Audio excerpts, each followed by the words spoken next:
पिंपरी चिंचवडच्या पोलिसांना अखेर त्यांचं स्वतःचं घर मिळाले आणि हे घर किती मोठं असणार आहे ना, हे ऐकून तर तुम्हाला आश्चर्याचा धक्काच बसेल. पिंपरी चिंचवड शहर झपाट्याने वाढते. नवीन IT पार्क, मोठमोठ्या सोसायट्या, उद्योग, मेट्रो, महामार्ग आणि त्यासोबतच वाढती लोकसंख्या. पण या वाढत्या शहराच्या सुरक्षेची जबाबदारी ज्या पोलीस यंत्रणेवर आहे ना, त्या पोलीस यंत्रणेला स्वतःचं कायमस्वरूपी आणि आधुनिक मुख्यालय अद्याप पूर्णपणे उपलब्ध झालेलं नव्हतं. आता मात्र ही परिस्थिती बदलण्याच्या दिशेने एक मोठं पाऊल पडलेलं आहे. ताथोडे येथे तब्बल 20 हेक्टर म्हणजे जवळपास 50 एकर जागेवर पिंपरी चिंचवड पोलीस आयुक्तालयासाठी नवीन मुख्यालय, परेड ग्राउंड आणि इतर आवश्यक सुविधा उभारण्याचा मार्ग मोकळा झालेला आहे.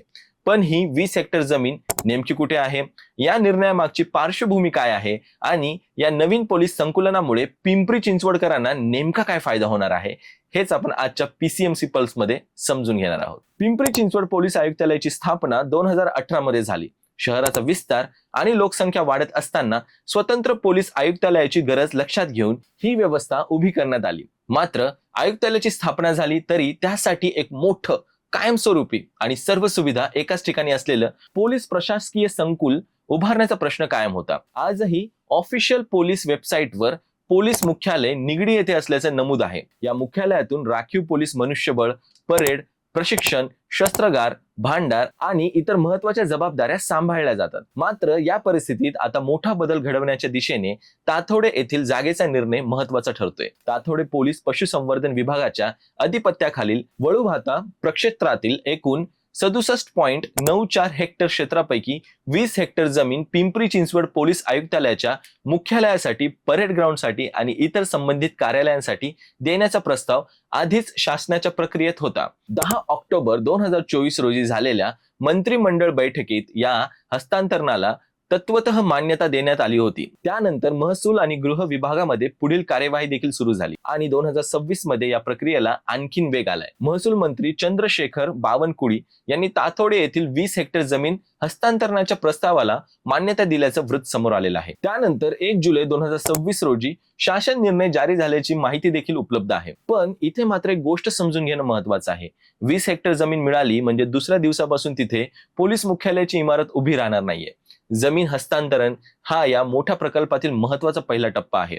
त्यानंतर आराखडा, आवश्यक शासकीय परवानग्या, बांधकामाची प्रक्रिया, निधी, पायाभूत सुविधा आणि प्रत्यक्ष विकास कामं असे अनेक टप्पे पार करावे लागणार आहेत. आता प्रश्न असा आहे मित्रांनो की या 20 हेक्टर मध्ये नेमकं काय काय उभारलं जाणार आहे. उपलब्ध माहितीनुसार केवळ पोलीस आयुक्तालयांचं कार्यालय किंवा एखादी प्रशासकीय इमारत उभारण्याचा हा विषय नाहीये. हे एक प्रकारचं एकात्मिक पोलीस संकुल असणार आहे. यात पोलीस आयुक्तालयाचं आधुनिक मुख्यालय, परेड ग्राउंड आणि इतर अनुषंगिक कार्यालयांचा समावेश असेल. भविष्यातील गरजा लक्षात घेऊन अधिक सक्षम, आधुनिक आणि नागरिकभिमुख पोलीस व्यवस्था उभारण्याचा हा प्रयत्न असल्याचा पिंपरी चिंचवड पोलिसांनी नमूद केलेला आहे. आता याचा अर्थ काय आहे तर आज एखादी शहराची सुरक्षा व्यवस्था फक्त पोलीस स्टेशनच्या संख्येवर ठरत नसते. शहर जसं जसं वाढतं तसं तसं गुन्ह्याचं स्वरूपही बदलतं. सायबर क्राईम, आर्थिक गुन्हे, महिला सुरक्षा, वाहतूक व्यवस्थापन, औद्योगिक परिसरातील सुरक्षा, आपत्ती व्यवस्थापन आणि त्यासोबतच विविध विशेष पथकांचं काम यासाठी आधुनिक पायाभूत सुविधा आवश्यक असतात. तर पोलिसांसाठी स्वतंत्र आणि मोठं प्रशासकीय संकुल असणं ही केवळ सुविधा नसून शहराच्या सुरक्षा व्यवस्थेचा महत्वाचा भाग ठरू शकतो. आता आणखीन एक महत्वाची गोष्ट म्हणजे परेड ग्राउंड. पोलीस दलासाठी परेड ही केवळ औपचारिक बाब नाहीये. प्रशिक्षण, शिस्त, विविध समारंभ आणि पोलीस दलाची संबंधित अनेक उपक्रमांसाठी स्वतंत्र मोठी जागा आवश्यक असते.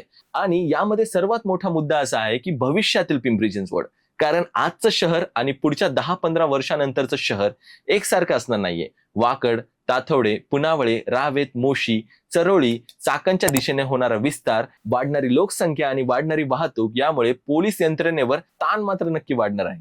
त्यामुळे आज उभारण्यात येणारी ही पायाभूत सुविधा ही केवळ आजच्या गरजेसाठी नसून उद्याच्या शहराची तयारी असते.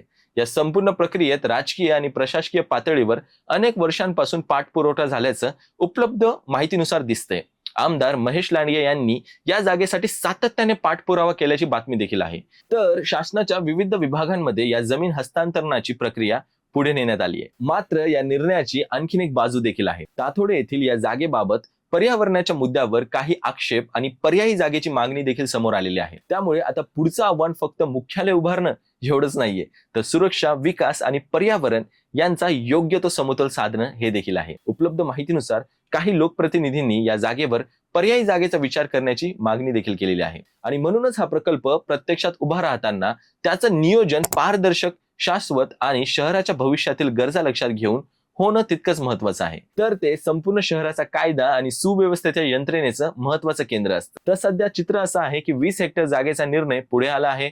शासन स्तरावर जमीन हस्तांतरणाची प्रक्रिया मार्गी लागली आहे आणि आता या जागेवर आधुनिक पोलीस मुख्यालय उभारण्याच्या पुढच्या टप्प्यांकडे लक्ष आहे. सध्याचं पोलीस मुख्यालय निगडी येथे आहे. भविष्यात तातोडे येथे उभारण्यात येणारं संकुल पिंपरी चिंचवडच्या वाढत्या आकारमानानुसार पोलीस यंत्रणेला अधिक सक्षम पायाभूत सुविधा देण्याच्या दृष्टीने महत्वाचं नक्कीच ठरू शकतं. पिंपरी चिंचवड हे फक्त वेगानं वाढणारं शहर नाहीये, तर महाराष्ट्रातील महत्वाच्या औद्योगिक, IT आणि निवासी केंद्र बनत चाललेलं आहे. आणि अशा शहरासाठी रस्ते, पाणी, वाहतूक आणि आरोग्य इतकंच महत्वाचं आहे ते म्हणजे मजबूत सुरक्षा व्यवस्थेचं इन्फ्रास्ट्रक्चर. तातोड्यातील 20 हेक्टर त्या दिशेने एक महत्वाचा टप्पा ठरू शकतो. पण आता खरी परीक्षा असेल ती हा प्रकल्प किती लवकर, किती नियोजनबद्ध आणि किती आधुनिक पद्धतीने प्रत्यक्षात उभा राहतो याची. तुमच्या मते पिंपरी चिंचवड सारख्या वेगाने वाढणाऱ्या शहरासाठी स्वतंत्र आणि अत्याधुनिक पोलीस मुख्यालय किती महत्वाचं आहे आणि तातोड्यातील या प्रकल्पात कोणत्या सुविधा असायला हव्यात? तुमचं मत कमेंट मध्ये आम्हाला नक्की सांगा. मी विशाल विठ्ठल आणि तुम्ही पाहत होतात PCMC पल्स. व्हिडिओ आवडला असेल तर आपल्या चॅनलला सबस्क्राईब करायला मात्र विसरू नका. भेटूया पुढच्या व्हिडिओमध्ये. धन्यवाद.